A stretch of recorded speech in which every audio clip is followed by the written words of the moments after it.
Hello students, Miss Lockhart here. Let's get started on our abstract. Beautiful drawing with complementary colors and things from nature. So first start by tilting your ruler. Tilt it so that it's tilted to the right and then draw a line, and then tilt it to the left to draw another line, and you'll have two diagonal lines and now 3 different sections on your horizontal paper. So I'm going to do 3 different designs with 3 different subjects from nature. This design is going to be of 3 daisies, and these are the stems. They're curved lines with this flat oval on top and these long curved lines that come back around to create kind of a really long petal shape. And you can make your flowers look however you want. You can also skip ahead to see what the other flower options are that I do, to see if you want to choose a different one. If you go back to the slideshow, you'll see a few different options of different things from nature you can try to draw, different flowers, different leaves, or you can follow along with one of my 3 that I show you. So here's the second daisy drawn the same way, but this time look, I've overlapped the first one a little bit, which is okay. We can always erase or just decide not to trace over the part that's crossing. Here's my third flower. So it's that flat oval and these very long curved lines that reach around to create this long petal. Awesome. Now here's another idea. Also, my page is horizontal. Look at my ruler. I'm tilting my ruler to the right, so it's not completely up and down, it's to the right. And then I'm going to draw my line. See there? Now you can tilt the ruler to the left, draw your line, and there you have it. 3 sections again. This is going to be a very big, like a fern leaf. So I did a very long curved line, and look how I draw this fern leaf. You can draw yours any way you want, of course.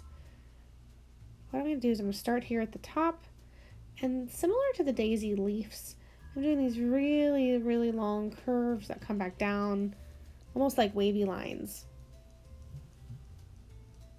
They're very skinny, and then it tapers and becomes smaller toward the base. And I'm going to try to keep it symmetrical so that it's about the same on both sides, but it does not need to be perfect. Remember, we are just sketching a fun design. We will outline it and color it and make it final when we're ready, when it's done. Okay, there's a giant fern leaf. Now let's see, what should I do next? What sample? Okay, so we have our 3 daisies. We have our fern leaf, and you can see I'm using my sketchbook. I think what I'm going to do is add a second fern leaf here. That'll make the design or composition look more full. Okay. So I'm going to draw a very big fern leaf, just how I did the other one with these nice long curved sort of petal shapes, but they're really leaves in this case. Now notice I am crossing into the different sections. You want to make sure that your subject is large enough to where it can be in at least 2 sections, if not 3. But at least 2 sections, like the daisies reach into 2 at least. And then I'm going to do one more sample. So tilt your ruler to the left, draw your line, tilt your ruler to the right, and draw another line. And there you have it, 3 sections. And here is another flower design. I'm going to start by drawing these curved lines pretty close to the right diagonal line. So it's a curved line. It's almost like a semicircle. The bottom of it is curved as well. Now I'm going to do some more of those same kind of long curved petal lines that we've been doing.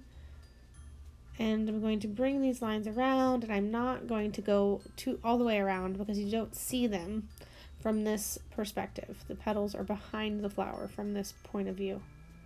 So now I need to do the next set of flowers, but why don't I go ahead and do the stem? So I'm doing 2 parallel lines, and then some big petals. Now you can design your petals how you would like. I'm going to go ahead and do the same kind of thing I did on the first flower here to the second flower. Long curved petals that come back to the base of the flower, to the middle. And you don't see them all the way around because of the point of view. You don't see behind. I'm going to make that a little taller, make that a little taller. And this is a sketch, so I'm not worrying about my lines being perfect. And a stem and some petals, leaves, excuse me. Okay, so I have these 3 designs, and you may look through and choose which one you like to go ahead and do your complementary color on. But first, let me show you how you can actually use markers, colored pencils, paint, and sometimes crayons work, but it's not guaranteed, to create neutral colors from complementary colors. Now looky here. I have made 2 green rectangles with a line between them.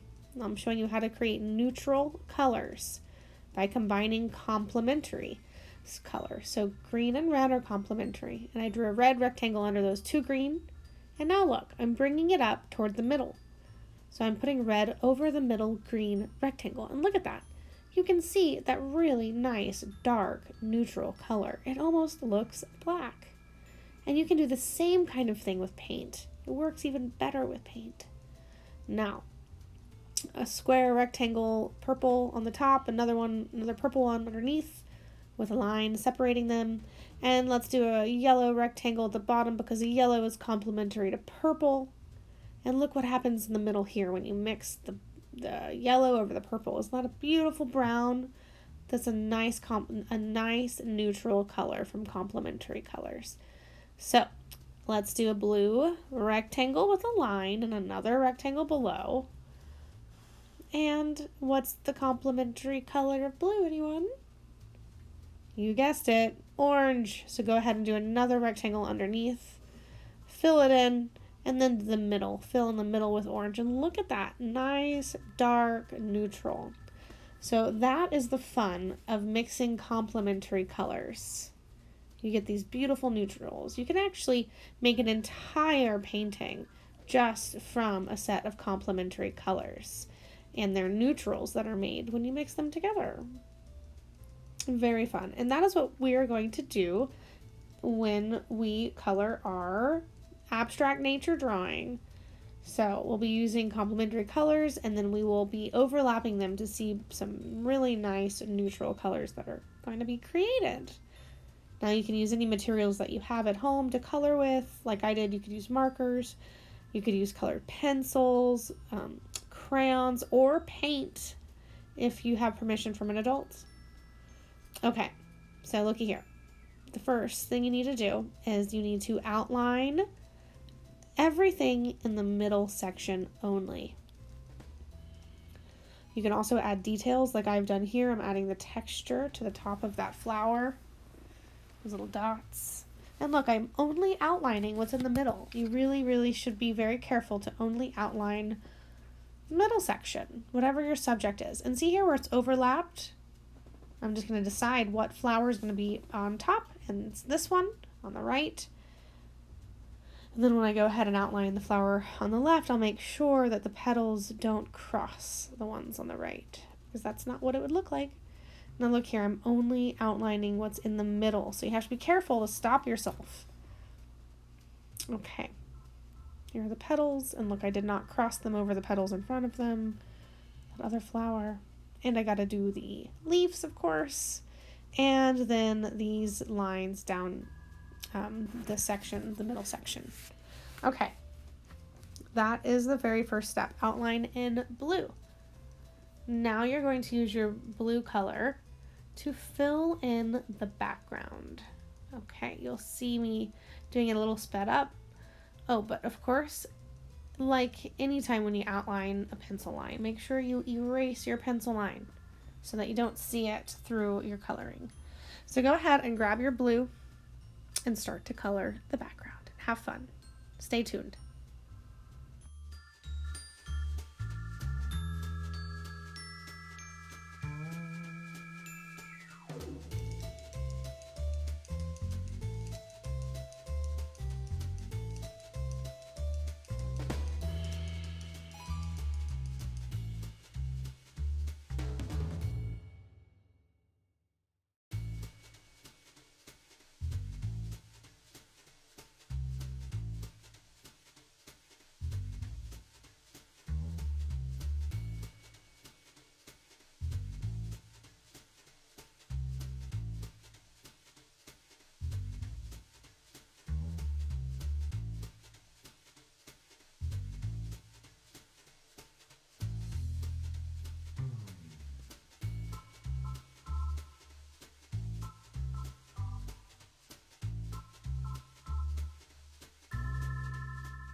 Now that the background is blue mostly, I'm going to go ahead and use my orange. Now I'm not just coloring the petals. Look what I'm doing here. I'm actually coloring outside of the lines and overlapping the blue around the petals, and the neutral color that we just looked at is created, that nice dark brown. So it almost looks like an outline that you made with that dark color, but instead it's just the complementary colors overlapping and touching. So it's a pretty cool trick to look like an outline when really it's just a nice complementary color neutral. Okay, so I'm gonna finish coloring in my flowers, going over all of my blue lines that were inside the flower and overlapping the blue background just a little bit. Now you may be wondering why I didn't finish coloring the bottom part of the background blue. Well, that's because I needed to give my marker a little rest. Sometimes when using markers, you'll use up a lot of the ink and you have to set it aside for a few minutes to let the ink come back to the end of the marker, to the point. So you can try that out too. If your markers are giving you a hard time, set them aside and give them a break and come back in a few minutes. So I've almost finished coloring in my subject, which is the flowers, which are the flowers. I've finished coloring those in only in the middle section. Be very careful to not color on the left or the right side until next week when we finish our drawing. Thank you all for participating. I hope you had fun and learned something interesting about complementary colors and the neutral color created from mixing them together. Okay, everyone, stay tuned until next week. Hold on to your artwork so that we can finish it together next week. Thanks for watching. Bye, everyone.